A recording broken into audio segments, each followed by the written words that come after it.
رات کی خاموشی میں، وہ رات جس کے سائے بھی غمگین تھے، مکہ کی وادی پر ایک عجیب سا سکوت چھایا ہوا تھا، جیسے شہر کسی آنے والے طوفان کی آہٹ سن چکا ہو، جیسے فضاؤں میں کوئی بے نام تشویش پھیل گئی ہو۔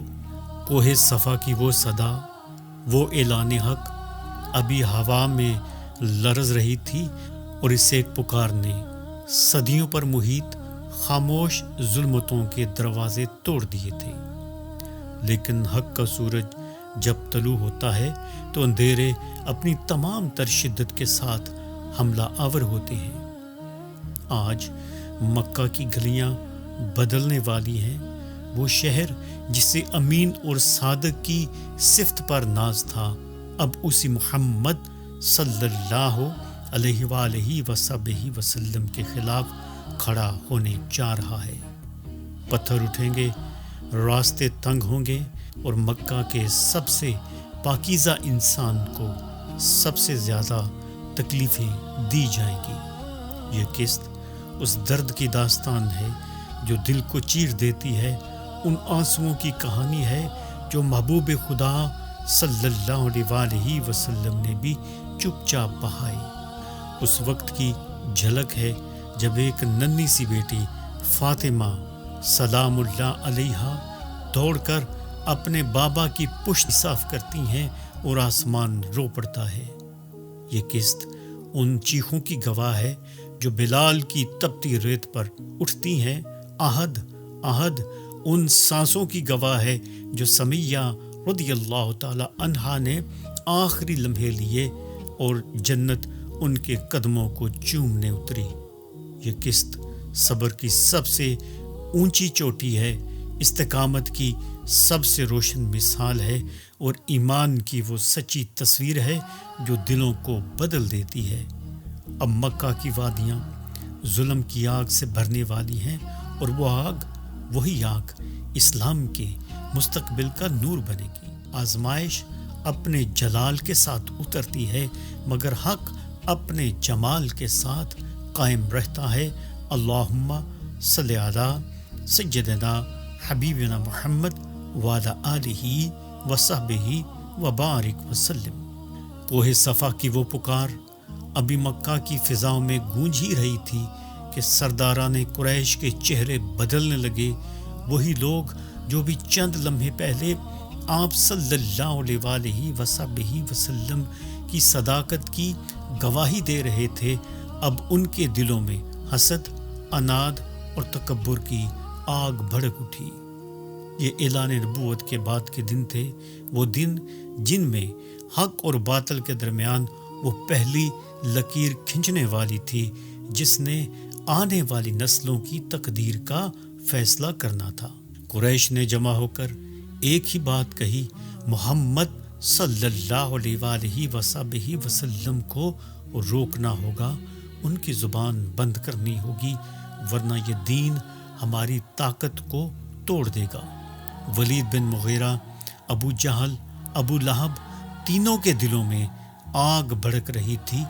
مشورے دیے گئے، انہیں شاعر کہو، کاہن کہو، معاذ اللہ جادوگر کہو، تاکہ لوگ دور رہیں۔ اب دشمنی کا دروازہ کھل چکا تھا۔ ایک دن ابو جہل راستہ روک کر کھڑا ہوا، آپ صلی اللہ علیہ وآلہ وسلم کے چہرہ والضحیٰ کی طرف نفرت سے دیکھا اور دل آزاری کر دی۔ آپ صلی اللہ علیہ وآلہ وسلم خاموش رہے، لیکن یہ خاموشی پتھروں کو بھی رلا دیتی۔ ایک اور دن آپ صلی اللہ علیہ وآلہ وسلم کعبہ میں نماز پڑھ رہے تھے، پیشانی سجدے میں تھی۔ اسی لمحے عناد سے بھرا ہوا ایک گروہ آیا اور اونٹ کی اوجڑی آپ صلی اللہ علیہ وآلہ وسلم کی پشت پر رکھ دی۔ سجدہ طویل ہو گیا، آپ صلی اللہ علیہ وآلہ وسلم سجدے میں ہی رہے۔ کائنات رک گئی، فرشتے کانپ گئے، مگر محبوب خدا صلی اللہ علیہ وآلہ وسلم کسی کی طرف نہ دیکھے، صرف اپنے رب کے حضور جھکے رہے۔ پھر ایک ننھی سی بچی، ایک معصوم فرشتہ صفت بیٹی سیدہ فاطمہ زہرا سلام اللہ علیہا دوڑتی ہوئی آئیں۔ اپنے چھوٹے چھوٹے ننھے ہاتھوں سے وہ گندگی ہٹائی۔ آپ کی آنکھیں نم تھیں، دل لرز رہا تھا، اور رسول اللہ صلی اللہ علیہ وآلہ وسلم نے سر اٹھایا، فرمایا بیٹی آنسو نہ بہاؤ، اللہ تمہارے باپ کا محافظ ہے۔ قریش کی سنگ دلی یہاں نہ رکی، راستوں میں کانٹے بچھائے گئے۔ آپ صلی اللہ علیہ وآلہ وسلم کے جسم اطہر پر پتھر پھینکے گئے، لیکن نبی رحمت صلی اللہ علیہ وآلہ وسلم کی زبان پر ہمیشہ ایک ہی دعا رہی، اے اللہ میری قوم کو معاف کر دے، یہ جانتے نہیں۔ انہی دنوں قریش کا ایک بڑا وفد جناب ابو طالب کے پاس آیا۔ ابو طالب اپنے بھتیجے کو روکو، وہ ہمارے معبودوں کو برا کہتا ہے، ہمارے دین پر حملہ کرتا ہے، اگر تم نے نہ روکا تو ہم دشمنی پر اتر آئیں گے۔ جناب ابو طالب نے رسول اللہ صلی اللہ علیہ وآلہ وسلم کو بلوایا۔ لمحہ بھاری تھا، دنیا کی تاریخ جیسے رک گئی ہو۔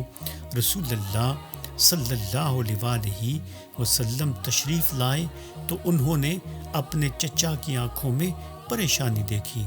نرم آواز میں فرمایا، چچا میں پیغام حق نہیں چھوڑ سکتا، اگر یہ میرے ایک ہاتھ میں سورج دوسرے ہاتھ میں چاند رکھ دے میں پھر بھی اس مشن کو نہیں چھوڑوں گا یہاں تک کہ اللہ اسے غالب کر دے، یا میں اپنی جان دے دوں۔ یہ کہتے ہی آنکھوں میں آنسو آ گئے اور جناب ابو طالب کھڑے ہو گئے، روتی ہوئی آواز میں کہا، جاؤ محمد میرے پیارے، جاؤ، تمہارا چچا تمہارا ساتھ کبھی نہیں چھوڑے گا، کبھی نہیں۔ اس اعلان کے بعد مکہ کی فضا بدل گئی، دشمنی کھل کر سامنے آ گئی، مگر جس قوم نے محمد صلی اللہ علیہ وآلہ وسلم کو مشکل میں ڈالنے کی کوشش کی تھی، اللہ نے انہی کے گھر سے ایک ایسا تحفہ عطا کیا کہ تاریخ بدل گئی۔ ایک دن ابو جہل نے پھر گستاخی کی۔ ایک عورت نے یہ منظر جناب سیدنا حمزہ رضی اللہ تعالی عنہ کو بتایا۔ جناب حمزہ نے غصے سے کمان اٹھائی، سیدھے حرم میں داخل ہوئے، ابو جہل کے سر پر کمان دے ماری اور کہا، کیا محمد صلی اللہ علیہ وآلہ وسلم کو تکلیف دیتا ہے؟ سن لے، میں بھی اس دین پر ہوں جس پر وہ ہیں۔ اب مکہ لرز گیا، طاقت کا توازن بدل گیا، ایمان کے قافلے کو ایک شیر مل گیا۔ کچھ ہی عرصے بعد اسلام کی آواز نے کمزور دلوں میں بھی چنگاری پیدا کی، مگر وہ چنگاری قریش کی آنکھوں میں آگ بن گئی۔ ہولناک ظلم شروع ہو گئے۔ سیدنا بلال حبشی رضی اللہ تعالی عنہ کو تپتی ہوئی ریت پر لٹایا گیا، سینے پر پتھر رکھ دیا گیا۔ وہ غلام تھے، تنہا تھے، کمزور تھے، لیکن دل میں ایمان آ گیا۔ پتھر کا وزن بڑھتا گیا، مگر زبان سے ایک ہی صدا بلند ہوتی رہی، احد احد احد۔ آسمان کانپ گیا، فرشتے تڑپ اٹھے، مگر مکہ والوں کے دل پتھر سے بھی زیادہ سخت ہو چکے تھے۔ یاسر اور سمیہ یہ وہ پاکیزہ خاندان تھا جو اسلام لایا۔ انہیں گرم ریت پر کھڑا کر دیا گیا، نیزے سے زخمی کیا گیا، حتیٰ کہ سیدہ سمیہ رضی اللہ تعالی عنہا پہلی شہید اسلام بن گئی۔ انا للہ و انا الیہ راجعون۔